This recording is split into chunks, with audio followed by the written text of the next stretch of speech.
par le directeur général. Les règlements internes, pour sa part, font du directeur départemental le représentant du directeur général dans le département. C'est dans cette optique que le directeur général a jeté son dévolu sur l'ancien bâtonnier de l'ordre des avocats de Fort-Liberté, ancien membre du Conseil supérieur voire judiciaire, avocat chevronné pour être le directeur départemental de l'USCC du Nord-Est. J'invite donc Maître Evans Fils à me rejoindre pendant que je vais donner lecture de sa lettre de nomination. Ensuite, le directeur général de l'USCC remettra cette bout de lettre symboliquement à Maître Evans Fils qui fait office de son installation comme directeur départemental. Port-au-Prince, le 4 novembre 2024. Monsieur le bâtonnier Evans Fils. Monsieur le bâtonnier, la Direction générale de l'unité de lutte contre la corruption, ULCC, vous présente ces compliments et a l'avantage de vous informer que vous êtes nommé au poste de directeur du bureau départemental de l'ULCC dans le Nord-Est à Ouanaminthe. Dès réception de la présente, veuillez entrer en contact avec le service des ressources humaines pour les suites administratives. La Direction générale de l'unité de lutte contre la corruption espère que vous saurez justifier la confiance placée en vous et vous transmet, monsieur le bâtonnier, ses salutations distinguées. À présent, le directeur général de l'unité de lutte contre la corruption va remettre cette lettre de nomination à Evans Fils. Il est installé.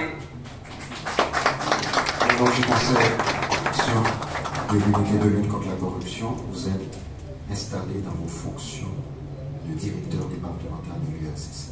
Avec nos félicitations. Et on l'applaudit encore.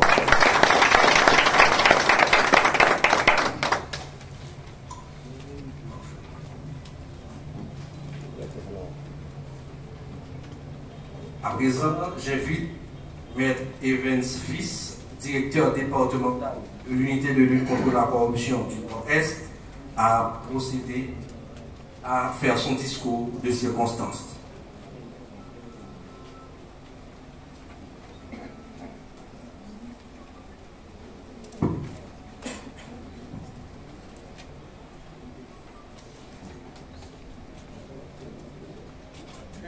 Distingué directeur général de l'unité de lutte contre la corruption, Madame la directrice des opérations de l'ULCC, Monsieur le directeur administratif et financier de l'ULCC, très honorable président d'appel du Cap-Haïtien, Monsieur le délégué départemental, honorable commissaire du gouvernement près le tribunal de première instance de Fort-Liberté, monsieur le directeur départemental de la police nationale d'Haïti, messieurs les représentants et experts des Nations Unies, son Excellence Monseigneur Kenel Alphonse, révérend Père Joseph Charles, révérend curé de la paroisse Notre-Dame de Ouanaminthe, honorable bâtonnier en exercice et non en exercice du barreau de Fort-Liberté,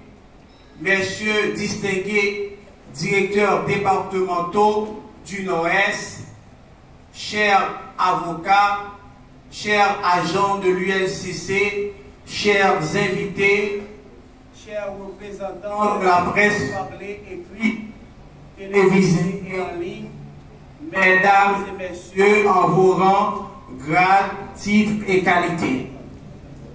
Ce vendredi 24 janvier 2025 marque un tournant dans l'histoire du département du Nord-Est. Cette portion du territoire d'Haïti qui a été visité dès le premier voyage de Christophe Colomb est créateur d'événements déclencheurs Paradoxalement, le département est le témoin de la rédaction de l'acte de l'indépendance d'Haïti et facilitateur des actes de rébellion contre le bien-être collectif. De la lecture des annales de l'histoire, nous distinguons ceux qui écrivent l'histoire du passé et ceux qui font l'histoire. L'unité de lutte contre la corruption en Haïti fait l'histoire. Les derniers rapports de l'ULCC qui ont été publiés dans un contexte chaotique sans précédent et le lancement du bureau départemental de l'ULCC dans le Nord-Ouest en sont la preuve incontestable que l'institution ULCC fait l'histoire. Là où les gens pleurnichent, l'ULCC prend le risque. Au moment où plusieurs se disent « nous n'avons pas de moyens, pas de ressources », ULCC creuse les sources pour offrir à la population des moyens d'une nouvelle gouvernance axée sur la transparence. L'ouverture de ce bureau départemental de l'ULCC incarne une avancée concrète dans la lutte pour une gouvernance transparente et éthique. À travers ses rapports audacieux et ses initiatives, l'ULCC s'impose comme une institution qui écrit l'histoire. Là où d'autres parlent des obstacles, l'ULCC identifie des opportunités et agit pour promouvoir la transparence. Cependant, force est de constater que nous vivons dans une époque où les valeurs s'érodent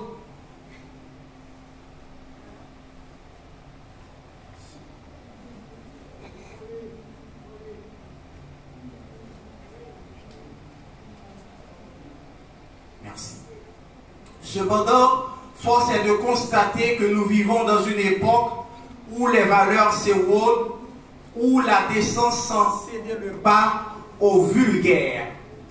Heureusement, il existe des hommes et des femmes déterminés, animés par le sens du devoir et le désir de bâtir une société meilleure. Ces faiseurs d'histoire sont parmi nous aujourd'hui. Je tiens à saluer particulièrement le directeur général de l'ULCC, Maître Hans-Ludwig Joseph et son équipe qui incarnent cette volonté de changement et d'intégrité. Ces faiseurs d'histoire ne sont-ils pas parmi nous? Sans nul doute, sans besoin d'aller dans un autre univers, ils sont là aujourd'hui avec nous à Ouanamène.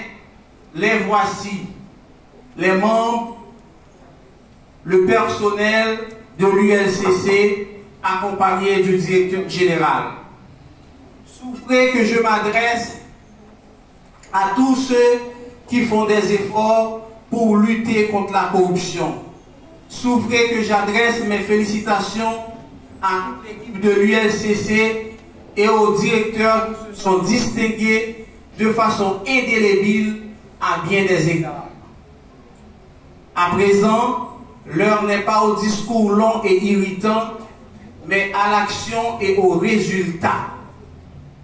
Monsieur le directeur, votre leadership est un modèle. Vos efforts ont déjà produit des résultats notables. Et je suis convaincu que l'équipe du Nord-Est poursuivra cette lancée.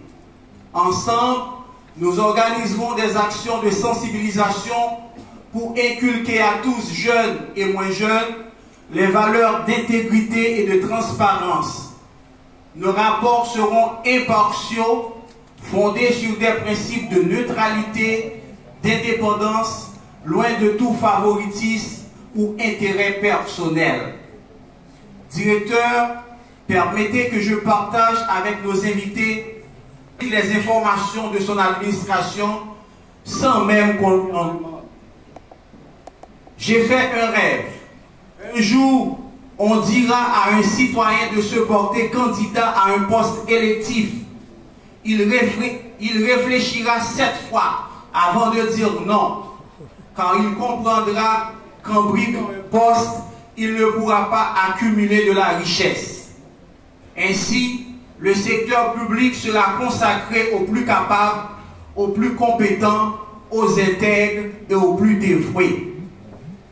Directeur, je veux économiser mon énergie pour la production des rapports. Il me reste donc qu'à remercier tous ceux qui ont rendu possible cette journée historique où le soleil de l'espoir brille sur le nord-ouest, plus près de la population qui n'aura pas besoin de se rendre à Port-au-Prince ou dans une autre ville pour porter plainte, dénoncer ceux qui croient que l'administration publique est une vache à laitière. À tout seigneur, tout honneur, monsieur le directeur, nous vous remercions de la confiance que vous avez placée en nous. Nous nous hisserons à la hauteur de ce mérite pour que vous en soyez triplement fiers en observant la satisfaction de la population en quête de vérité sur la gestion de ses biens. Je remercie l'équipe de la direction générale, les formateurs de l'UNCC et les partenaires internationaux qui ont initié ce nouveau départ par la formation. L'intellectuel véritable, mu par la curiosité, est un éternel apprenant. Mes remerciements s'en vont à l'équipe du Nord et le nouveau personnel. Je témoigne ma gratitude envers ma femme Edmonde Pierre qui a donné son support moral ainsi qu'à tous les avocats de mon équipe. Que Dieu protège la nouvelle équipe pour que nous atteignions notre objectif qui consiste de lutter aux côtés de la direction générale contre la corruption et ses manifestations dans l'administration publique, de protéger les biens publics, de promouvoir la transparence dans la gestion publique et de moraliser la vie publique. Merci de votre attention.